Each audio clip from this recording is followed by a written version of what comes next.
오늘 말씀은 예레미야의 이야기입니다. 예레미야 선지자 때는 혼란과 위기의 때였습니다. 예레미야 선지자가 22년을 활동을 했는데요. 그 22년 중에 18년 동안 이스라엘 백성들이 바벨론으로 포로로 끌려갔어요. 첫 번째는 BC 605년에 3023명이 포로로 끌려갔습니다. 이때 여러분들 잘 아시는 다니엘과 세 친구가 포로로 끌려갑니다. 그래서 이제는 안 끌려가겠지 생각했는데 8년이 지난 후에 느닷없이 바벨론이 또 쳐들어와 가지고 832명을 또 포로로 끌고 갑니다. 이렇게 자꾸 쳐들어와서 포로로 끌고 가니까 사람들이 불안해서 살 수가 있겠습니까? 그런데 이제는 안 오겠지 했는데 11년이 지난 후 745명을 또 끌고 가면서 아예 남유다를 멸망시켜 버립니다. 왕까지 다 끌고 가버리고 이제 남유다를 멸망시켜 버려요. 그래서 예레미야가 활동할 그 당시에는 3차에 걸쳐서 4,500명이나 끌려가던 삶의 위기에 때였습니다. 삶의 위기만 있었느냐? 사회가 굉장히 혼란했습니다.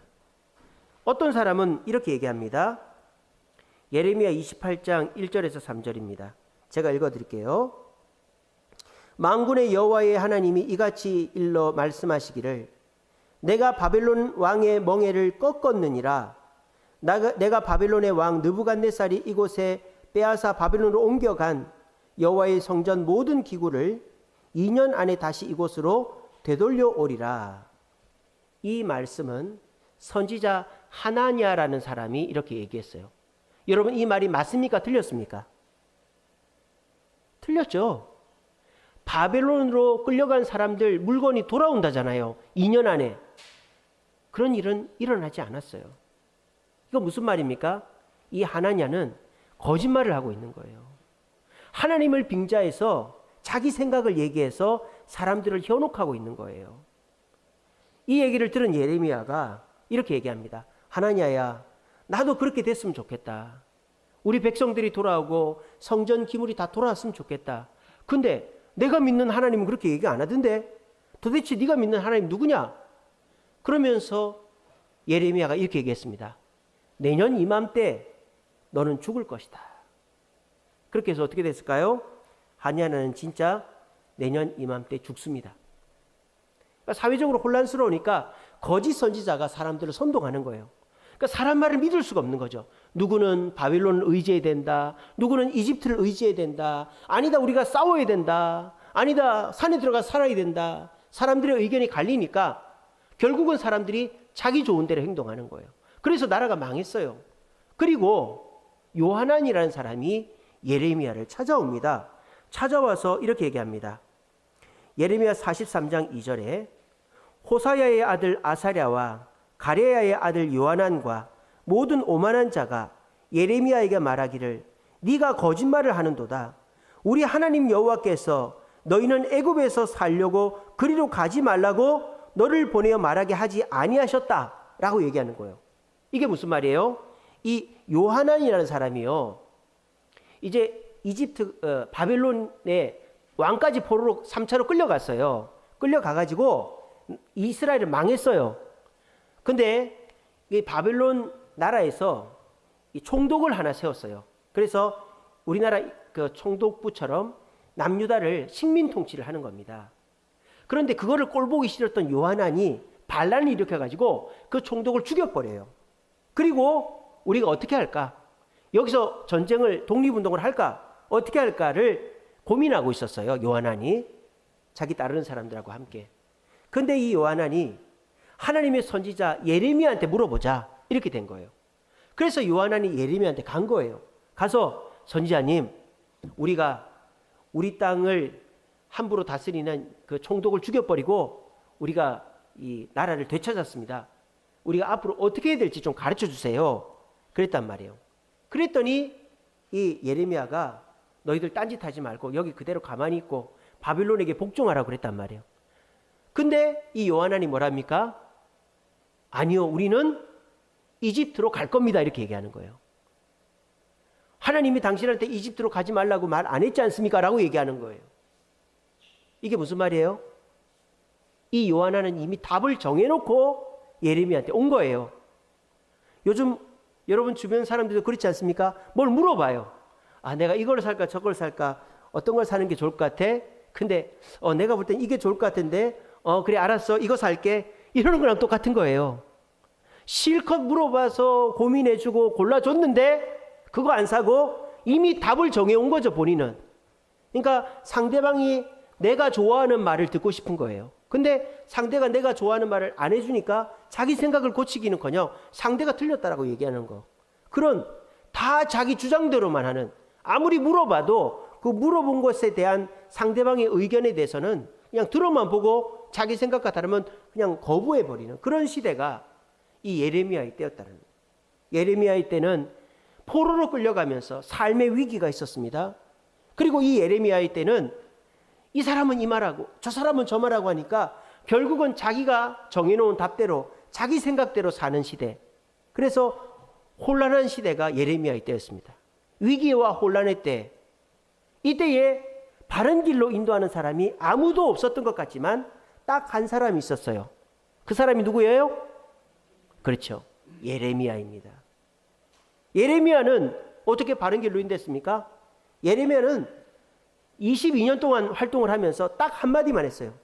너희들의 죄 때문에 나라가 망하게 됐으니까 하나님 앞에 회개하고 바빌론으로 포로로 끌려가라고 그러는 거예요. 여러분, 포로로 끌려가고 싶은 사람 있습니까? 아무도 없습니다. 근데 예레미야는 포로로 끌려가라는 거예요. 그리고 거기서 70년을 있다가 돌아오면 너희들이 자유를 찾을 거라는 거예요. 만약 여러분들한테 일제시대 때 한 40년 고생하면은 광복될 거니까 가만히 있어 이러면은 그 말 고지 들을 사람이 누가 있습니까? 어떻게 하든지 빨리 광복하려고 독립운동하지. 예레미야 때가 그렇단 말이에요. 그러니까 예레미야가 너희들 죄 때문에 이렇게 된 거니까 바빌론 포로로 끌려가서 70년 후에 돌아올 거니까 하나님 말씀대로 그렇게 해라. 그렇게 얘기했어. 그러니까 사람들이 이 예레미야를 죽이려고, 예레미야가 뭔 말하면 돌로 던지고 죽이려고 그러는 거예요. 그 예레미야가 죽을 위기에 처하니까 그 왕궁의 감옥에 갇혀가지고 거기서 감옥 속에서 보호받고 이렇게 했었어요. 2번이나. 그렇게 해서 예레미야는 하나님이 그렇게 말씀하셨으니까 너희들 죄 때문에 나라가 멸망하게 됐고 바빌론 포로로 끌려갔다가 70년에 돌아온다고 하나님이 얘기했으니까 그렇게 꾸준히 얘기했어요. 결과적으로 어떻게 됐을까요? 예레미야 말대로 다 됐어요. 그리고 예레미야의 말을 듣고 포로 생활을 하다가 돌아온 사람들이 지금 이스라엘 사람들이죠. 그러니까 그 사람들이 2000년 넘게 생존을 한 것입니다. 이게 뭡니까? 바른 길로 인도하는 한 사람이 한 나라를 지키는 거예요. 예레미야는 그 예레미야의 시대, 위기와 혼란의 시대에 아무도 바른 말 하지 않고 자기 소견에 옳은 대로 자기 이익에 맞는 대로 얘기하는 그 시대에 이 예레미야만 바른 얘기를 해서 결국은 지금의 이 이스라엘이라는 나라를 살려놓은 사람이 예레미야다라는 겁니다. 여러분, 이 예레미야와 같은 역할을 하신 분 생각나지 않습니까? 예레미야와 같이 위기와 혼란의 순간에 우리를 바른 길로 인도하시는 분 누굴까요? 그렇습니다. 예수님입니다. 여러분, 예수님이 오시기 전까지를 생각해 보십시오. 예수님이 오시기 전에 아무도 바르게 예배하지 않고 하나님을 찾지 않았습니다. 하나님을 찾는 유대인들도 형식적으로 예배드렸습니다. 근데 예수님 한 분이 딱 오셔가지고 12제자를 부르시고 그 12제자를 위해서 3년 동안 헌신하시고 하늘로 가시니까 그 12제자가 변화되어서 또 사람들에게 복음을 전해서 지금의 20억이 넘는 인구가 예수님을 믿게 되었습니다. 우리 그 모래시계 아시죠? 모래시계. 이렇게 역삼각형하고 삼각형 있는 그 모래시계의 정점과 같은 곳에 있는 분이 예수님이다라는 거예요. 예수님으로 말미암아 이 세상은 평화와 사랑과 용서가 시작되게 된 것입니다. 그 예수님을 믿는 사람들이 누굽니까? 바로 저와 여러분들입니다. 우리를 바른 길로 인도하시고 위기와 혼란에서 건지셔서 평안의 길로 인도하시는 그 예수님을 따르는 저와 여러분들이 이 세상에서 가장 복된 자인 줄로 믿으시기를 바랍니다. 세상 사람들은요, 예수님을 압니다. 2000년 전에 태어나 십자가에 달려 죽은 분이라고 압니다. 하지만 그 예수님을 믿고 따르지 않죠. 믿고 따르지 않아요. 그러니까 예수님은 세상 사람들의 외침에 귀 기울이지 않아요. 하지만 저와 여러분들은 다르죠. 우리는 어느 날 갑자기 마음에 불안한 마음이 들고 또 마음이 공허하고 우울하고 또 삶에 문제가 있을 때 내가 이대로 살다 죽겠구나. 내가 이 위기를 어떻게 극복하지?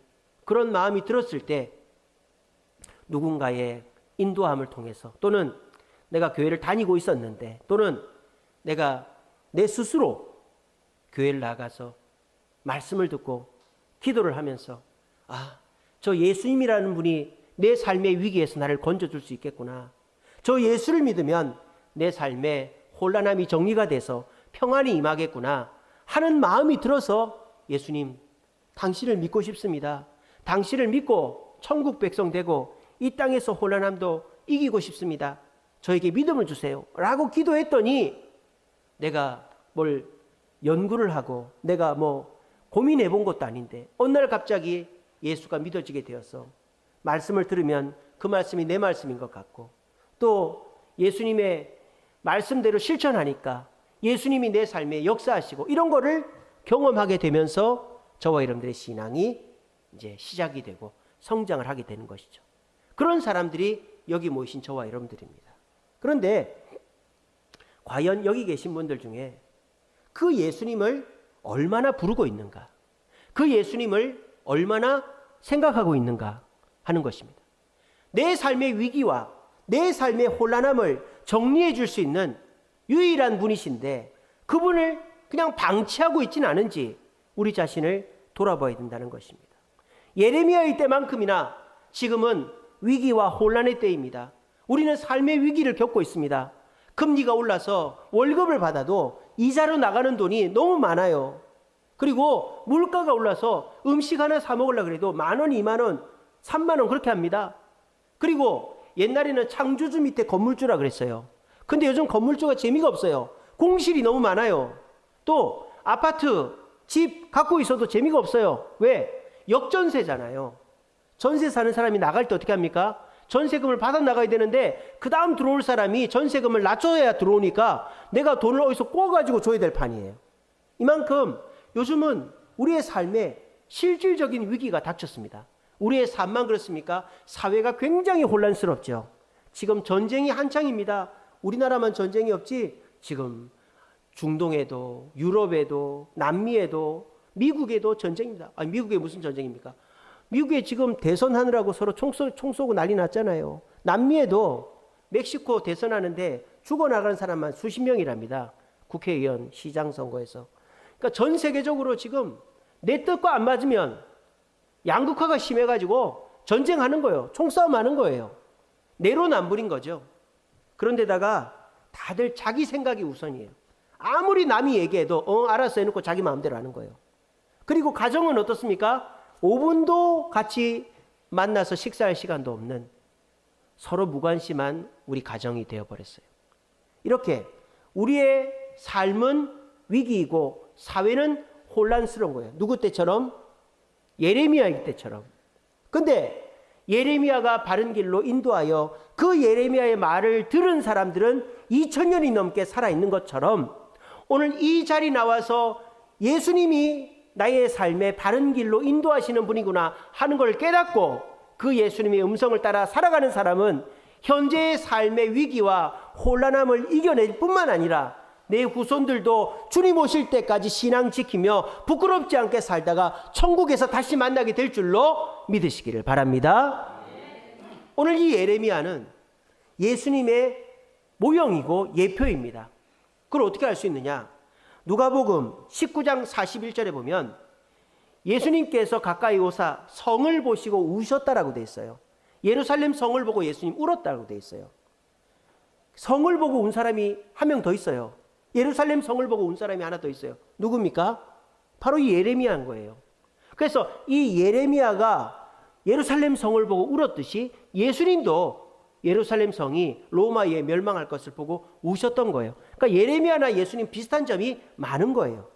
그래서 우리가 신약 성경 마태, 마가, 누가, 요한복음을 통해서도 예수님을 알 수 있지만 예수님과 비슷한 삶을 살았던 구약의 다른 인물을 통해서 예수님을 보면 우리랑 더 가까운 인성을 지니신 인간에 가까우신 예수님을 우리가 더 가깝게 알 수가 있다는 거예요. 그래서 오늘은 예레미야의 모습 속에 나타난 예수님을 살펴보면서 그 예수님이 나와 함께 하시고 그 예수님 나를 책임지심을 기억하시면서 그 예수님을 묵상하며 우리가 위기의 순간에 혼란한 순간에 예수의 이름을 부름으로 그 위기를 넘어가고 혼란함을 넘어감으로 세상 사람들은 답이 없어서 사람들을 의지하고 자기 생각대로 살지만 우리는 예수의 이름을 부르면 그 예수님이 위기를 넘어가게 하셔서 기회를 주시고 혼란을 넘어가게 해서 평안을 주신다는 사실을 믿고 우리 모두 예수의 이름을 불러 이 어려운 세상 승리하시는 저와 여러분들 되시기를 간절히 바랍니다. 예수님은 누구신가? 예레미야의 모습을 통해서 우리가 볼 수 있는 예수님은 누구신가? 첫째는요, 따지지 않고 울어주시는 분이다. 따지지 않고 울어주시는 분이라는 거예요. 오늘 본문 1절에 뭐라고 되어 있습니까? 예레미야가 이렇게 얘기합니다. 어찌하면 내 머리는 물이 되고 내 눈은 눈물의 근원이 될꼬. 시적인 표현이죠. 내 머리가 물이 되고 내 눈이 물의 근원이 된다.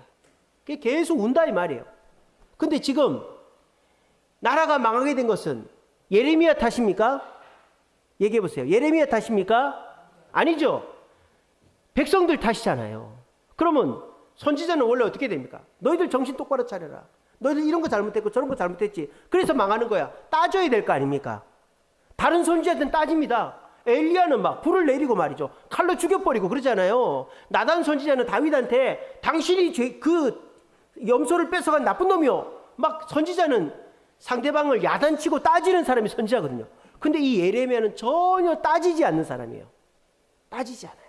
그냥 울어주는 사람이라는 거예요. 공감해주는 사람이라는 거예요.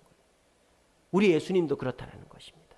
우리 예수님도 여러분들이 지난 주간에 어떻게 살았건 약속을 해놓고 안 지키고 직분 잘 감당하지 못하고 이래도 부끄러워 숨지 마시고 우리 예수님은 여러분들을 위해서 울어주는 분이 예수님이다라는 것입니다. 저희 집에 요즘에 물건을 새로 다 바꾸고 있습니다. 한번 저희 집에 한번 놀러와 보십시오. 깜짝 놀라실 겁니다.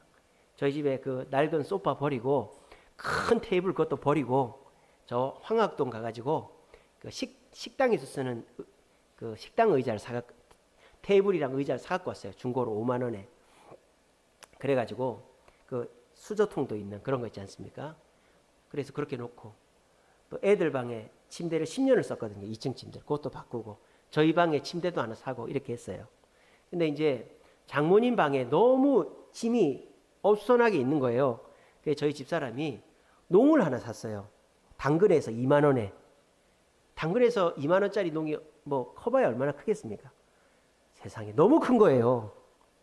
그리고 너무 무거운 거예요. 그거 실어오는데 5만 원 들었습니다. 2만 원짜리 사서 5만 원이 용달 불러갖고 실어왔어요. 그러니까 근데 이제 집에를 갔는데 마침 그 용달차가 오는 거예요. 그래서 제가 이제 그 아저씨랑 같이 짐을 내리는데 이게 안 들어가는 거예요. 장모님 방에 안 들어가는 거예요. 원래는 이제 장모님 침대가 이렇게 있으면 옆에다 넣으려고 했는데 안 들어가는 거예요.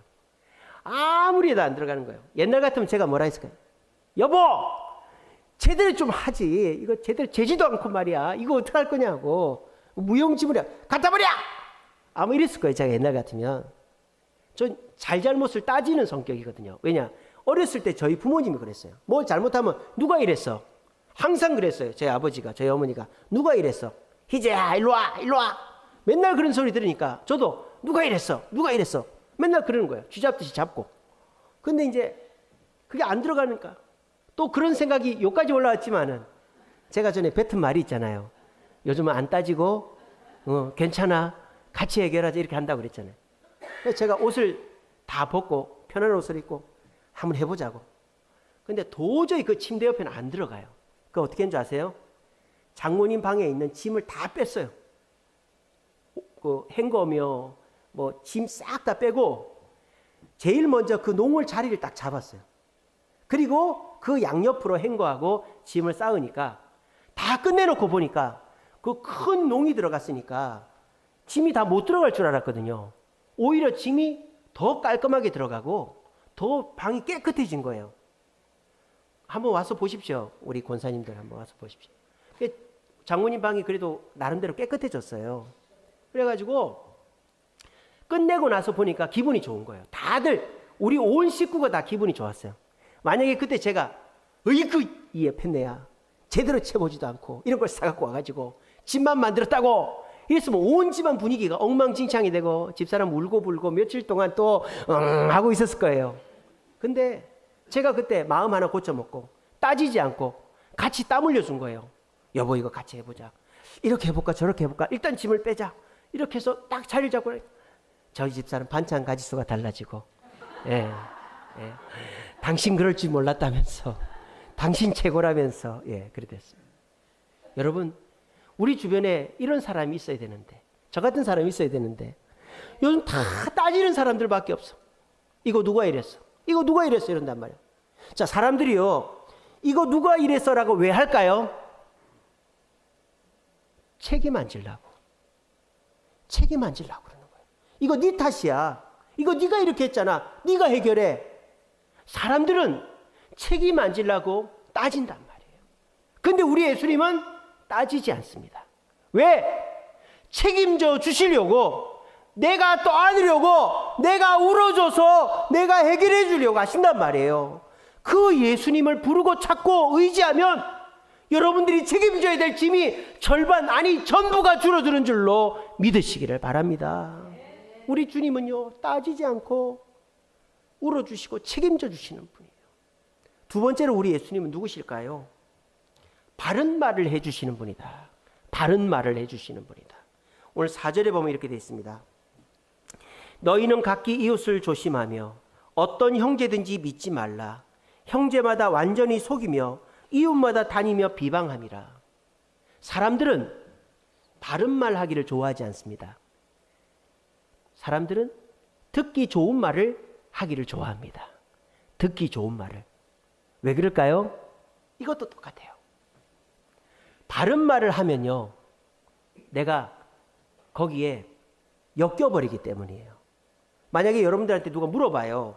내가 이 물건을 살까 말까. 그런데 여러분들이 그거 사지 마 그러잖아요. 그러면 상대방은 어떻게 하겠어요? 왜 사면 안 되는데? 그러면 뭐 사야 되는데? 그거 어디 파는데? 그거 사는 데까지 같이 가면 안 될까? 이렇게 되는 거죠. 그죠? 그러니까 사람들이 딱 봐서 아 저거 사면 안 되겠네 싶어도 괜찮은데 한번 잘 생각해봐 이러고 넘어가 버려요. 뭐 하려고?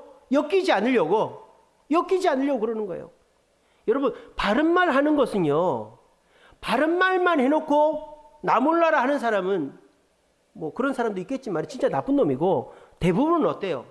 바른 말을 하면서 내가 그 사람을 위해서 노력을 해주겠다는 의미가 포함되어 있는 거예요. 우리 예수님이 그렇게 해주겠다라는 거죠. 교회 나오면 내가 잘못하는 것을 지적받습니다. 또 이렇게 해야 된다 저렇게 해야 된다고 우리에게 강요하는 것 같습니다. 그런 말 듣기 싫죠? 누가 나 잘못한다고 하는 말 듣고 싶고 이렇게 살아야 된다 저렇게 살아야 된다 무슨 훈장 선생님처럼 얘기하는 거 누가 듣고 싶겠어요? 근데 그런 말을 하시는 예수님은 그냥 그 말만 하시는 분이 아니라는 것입니다. 그 말을 해놓고 지켜보시고 잘못하면 도와주시고 문제가 생기면 해결해 주시고 끝까지 도와주시려고 바른 말을 하시는 거예요. 예레미야 때를 생각해 보세요. 너희들 포로로 끌려가면 70년에 돌아온다라고 예수님 말씀하셨어요. 그 말대로 순종하면 하나님이 편할까요? 포로 생활 동안 돌봐줘야 됩니다. 또 70년 동안 챙겨줘야 됩니다. 그리고 70년이 끝나면 돌아가게 해줘야 돼요. 돌아와서도 살 수 있게 해줘야 돼요. 하나님이 그렇게 약속의 말씀을 주시는 거, 바른 말씀을 해주는 거는 하나님 입장에서 보면은 거추장스럽고 일이 늘어나는 거라고요. 근데 하나님은 그 말씀을 왜 해주신다? 우리를 위해서 해주신다는 거예요. 책임을 지려고 해주신다는 거예요. 여러분, 바른 말 하는 사람과 친하게 지내시기 바랍니다. 여러분 주변에 바른 말 해주는 분 계십니까? 여러분 복된 사람입니다. 요즘은 부모 자식 형제 간에도 바른 말 안 합니다. 왜? 서로 감정 상해가지고 아이고 너는 너 나는 나 그러고 괜히 더 기분 나쁠까 봐 그냥 깊은 대화를 안 합니다. 여러분 그렇게 되면요 누구한테서 바른 말을 듣는단 말입니까? 여러분들이 모든 걸 다 합니까? 모든 걸 다 해결할 수 있습니까? 모든 문제를 여러분들이 다 극복해낼 수 있습니까? 아니지 않습니까? 그러면 누군가가 나한테 해주는 얘기에 귀를 기울여야죠. 거기에 길이 있는데. 근데 여전히 귀를 닫고 내 생각대로만 한다면 망하겠다는 거죠. 교회 와가지고 말씀 듣는 이유가 뭡니까? 내가 모르는 거를 듣고 내가 해결 못하는 문제를 해결받고 싶은 거 아니에요? 그러면 바른 말을 들어야죠. 제가 박희재가 하는 말로 듣지 마시고 하나님이 주시는 말씀으로 들으시고, 교회가 뭔가를 결정해서 하자 그러면 누구 때문에 안 한다 누구 때문에 안 한다 이러지 마시고 교회의 결정은 하나님의 결정인 줄로 믿고 따르시면 그 바른 길은 단순히 내가 노동만 하고 일만 하는 게 아니라 하나님께서 책임지시고 끝까지 우리를 돌보신다는 사실을 기억하시고 바른 말 하시는 예수님을 따라 삶으로 위기를 극복하고 혼란을 피해가서 삶의 평안을 누리는 저와 여러분 되시기를 간절히 바랍니다. 마지막 세 번째로 예레미야가 우리에게 보여주는 예수님은 어떤 분일까요? 9절입니다. 보복해 주시는, 갚아주시는 예수님이에요. 9절에 보면 이렇게 되어 있습니다. 내가 이 일들로 말미암아 그들에게 벌하지 아니하겠으며 내 마음이 이런 나라에 보복하지 않겠느냐 여호와의 말씀이니라. 그러니까 벌을 하고 보복을 하겠단 말이죠. 우리가요 참 힘들 때가 있어요. 그게 뭡니까? 나는 열심히 하는데 남은 열심히 안 할 때. 그래서 나는 열심히 하는데 나는 교회에서 예배 안 빠지고 직분 잘 감당하고 헌금도 시내에 바치게 하고 행사 있으면 다 참석하는데 이리저리 피해 다니고 핑계대고 그냥 안 하고 그래도 아무 문제 없고 사는데 지장 없고 그런 사람들부터 시험 든단 말이에요. 왜 나만 이렇게 해야 되나? 저 사람은 저렇게 해도 잘 먹고 잘 사는데 내가 잘못된 거 아닌가? 나도 그냥 핑계대면서 대충 해볼까? 이런 생각들이 드는 거예요. 그러면 그 사람은 한 모든 것이 똥이 돼버리는 거예요. 전에 한번 설교했었죠. 각자의 사명이 있다고. 각자의 사명이 있는 거예요. 그분은 그 사명이 있는 거고 저는 저의 사명이 있는 거예요. 각자 자기 사명대로 하는 거예요.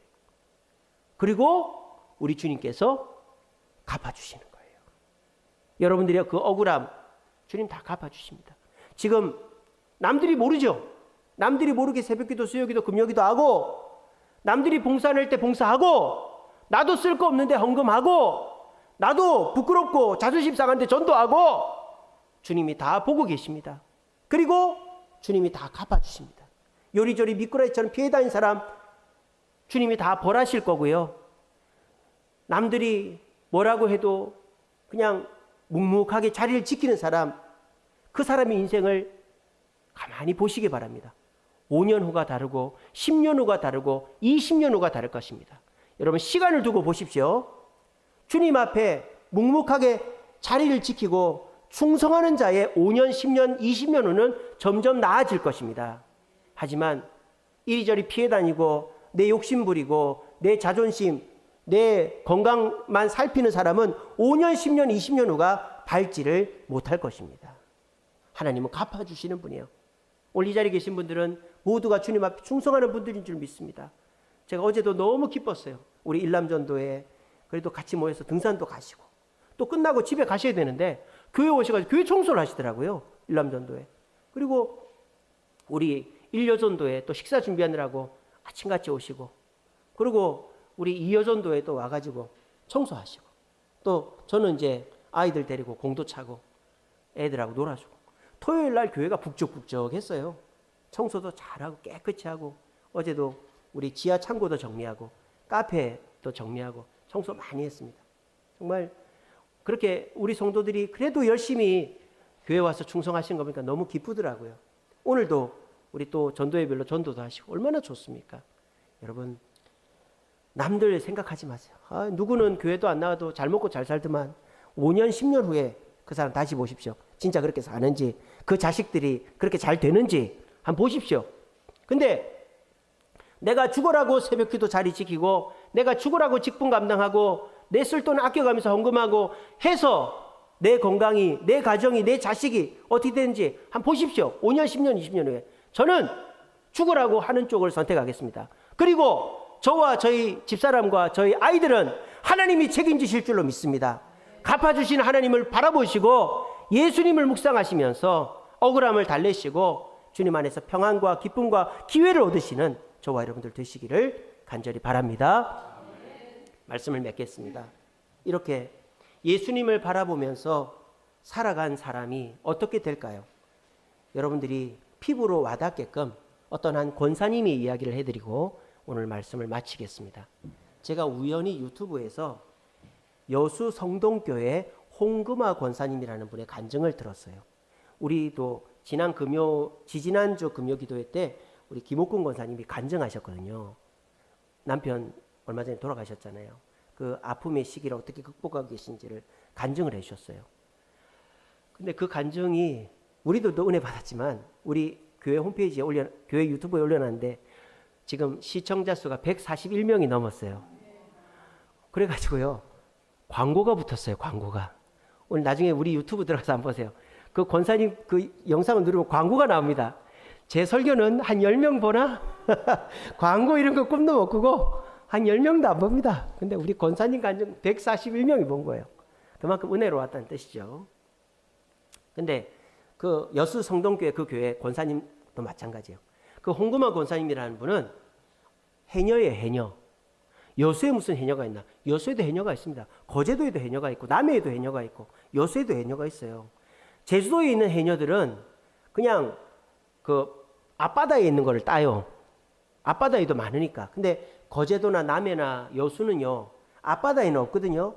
배를 타고 가서 물질을 합니다. 그러니까 그분이 배를 타고 가서 물질을 하는 해녀예요. 근데 그 여수 성동교회라는 교회에서 예수동행이라는 제자훈련을 했어요. 예수동행. 그 제자훈련을 이분이 3기까지 마쳤어요. 이 권사님이. 근데 이 권사님이 그걸 마치는데 그 예수동행이라는 제자훈련에 한 가지 숙제가 뭐냐? 동행일기라는 게 있어요. 동행일기. 일기를 써야 되는 거예요. 자기가 하루에 한 번씩. 근데 이분이 간증을 잘 못하니까 앞에 나와서 자기 일기를 읽어주는 거예요. 일기를. 근데 그날 예수님이 자기한테 어떤 일을 해줬는가를 읽어주는 건데 너무 은혜가 되더라고요. 제가 3가지만 추려봤어요. 첫째는 어떤 일이 있었느냐.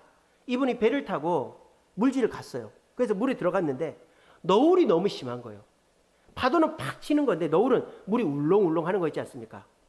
너울이 심해가지고 물속에 들어갔다 올라오려면 막 물이 막 움직이니까 몸이 더 힘든 거예요. 막 헤엄을 더 심하게 쳐야 되는 거예요. 밖에 나와도 물이 막 울렁울렁 하니까 숨도 잘 못 쉬겠고 너무 힘들었던 거예요, 이분이. 그래서 그때에 예수님께 기도를 했대요. 예수님, 저 너무 힘들어요. 물질하느라 너무 힘들어요. 그랬더니 예수님 마음속에 뭐라 했는지 아세요? 금아야, 나도 물질하느라 힘들다 그랬다는 거예요. 금아야, 나도 물질하느라 힘들다. 그 마음이 딱 드는 순간 그 힘든 게 싹 잊혀지더라는 거예요. 풍랑을 만난 제자들을 바라보시면서 안타까워하시다가 그 풍랑을 잠잠하게 오신 예수님이 생각이 나더라는 거예요. 그러면서 그렇지, 예수님도 지금 나와 같은 마음이지, 나와 같이 울고 계시지, 울고 계시는 예수님을 느끼게 된 거예요. 그래서 그 물질을 잘 끝냈다라는 일기를 쓴 거예요. 또 일기가 뭐가 있냐면 이분이 이제 배를 타고 또 나갔는데요. 그 어느 지점에 가면 밀물과 썰물이 교차하는 지점이 있답니다. 거기는 물이 흐르질 않는데요. 물이 가만히 있대요. 자, 그런데 그날따라 날이 어두워지더니 막 비가 옥수같이 쏟아지는 거예요. 그러면서 풍랑이 일어났대요. 파도가 막 치는데 배가 뒤집어질 정도로 그렇게 풍랑이 치는 거예요. 그 배 안에 막 물이 들어오고 물질은커녕 사람들이 다 그 선실에 들어와가지고 나가지를 못하고 있는 거예요. 그러니까 이 홍금아 권사님 또 기도를 한 거예요. 하나님, 이거 우리 죽게 생겼습니다. 어떡하죠? 그랬더니 하나님이 뭐랬는지 압니까? 마음속으로 두려워 말고 믿기만 하라는 말씀을 딱 주시더랍니다. 이게 누구한테 주신 말씀이에요? 회당장 야이로한테 주신 말씀이에요. 딸 고쳐달라고 그랬을 때 야이로가 딸 죽었다는 소식을 듣고 막 두려워하니까 두려워 말고 믿기만 하라 그랬거든요. 그 말씀이 딱 떠오르고는 그 홍금아 권사님이 자기 같이 교회 다니는 집사님을 딱 손을 잡고 우리 나가자 그렇게. 그 풍랑이 치는데 바다에 빠지면 이제 죽는데 나가서 이분들이 물을 퍼내는 거예요. 배에 물을. 그래서 배가 안 가라앉았다는 거예요.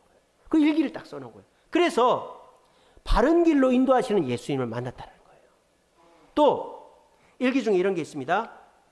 그 바다에 가면 통발이 있거든요. 뭐 문어도 잡고 장어도 잡고 통발을 이렇게 동동동동 떨어뜨려 가지고 그게 바다 밑에 깔아앉아 있단 말입니다. 그러면 이제 해녀들이 물속에 들어가서 물질을 하는데 많이 못 잡는 때가 있어요. 시야가 흐리거나 뭐 없으면 많이 못 잡으면 어떻게 하는지 아세요? 그 통발에 있는 거를 도둑질을 한대요. 해녀분들이. 그 솔직하게 그렇게 얘기를 하더라고요. 왜냐하면 돈은 벌어야 되니까. 아니 그 해녀분들이 그 잡은 걸 자기가 먹는 게 아니에요. 어느 정도는 그 배 태워준 분한테 돈을 줘야 돼요.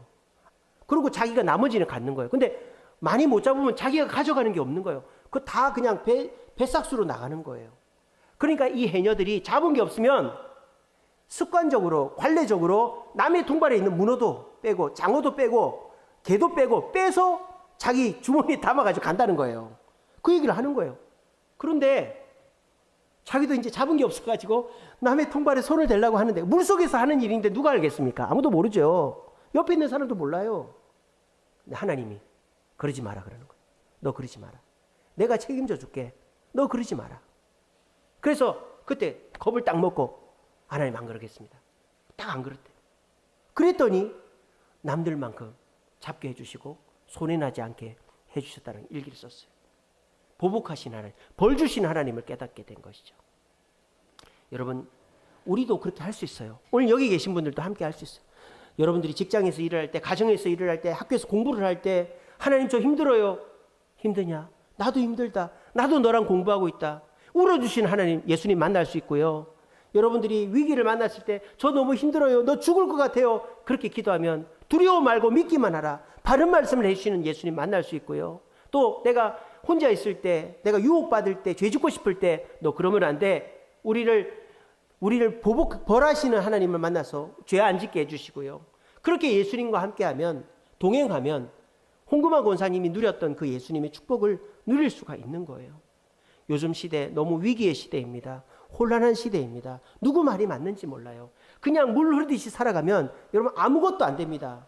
근데 여러분들은 그래도 예수님이라는 분이 함께 하시잖아요. 지금 예수님 말씀을 들으러 이 자리에 오셨잖아요. 근데 실컷 예배 드리고 평일 동안 예수님 찾지도 않고 예수님 의지하지 않으면 이 시간이 물론 하나님께 영광이 되지만 여러분 개인적으로 아무 의미가 없는 시간이 돼버리는 것입니다.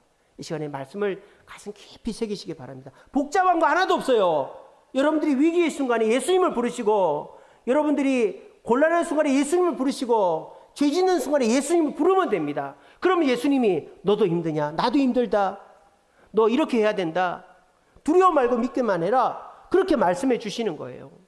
우리 모두 예수님은 울어주시는 분이고 바른 길로 인도하시고 책임져 주시는 분이고 우리의 억울함을 갚아주시는 분인 줄로 믿고 우리 모두 그 예수님을 자꾸 부름으로 이 위기의 순간, 혼란의 순간에 주님 안에서 참 평안을 누리고 5년, 10년, 20년 후가 나아질 수 있고 대대손손 복을 받게 하는 저와 여러분들 되시기를 간절히 바랍니다.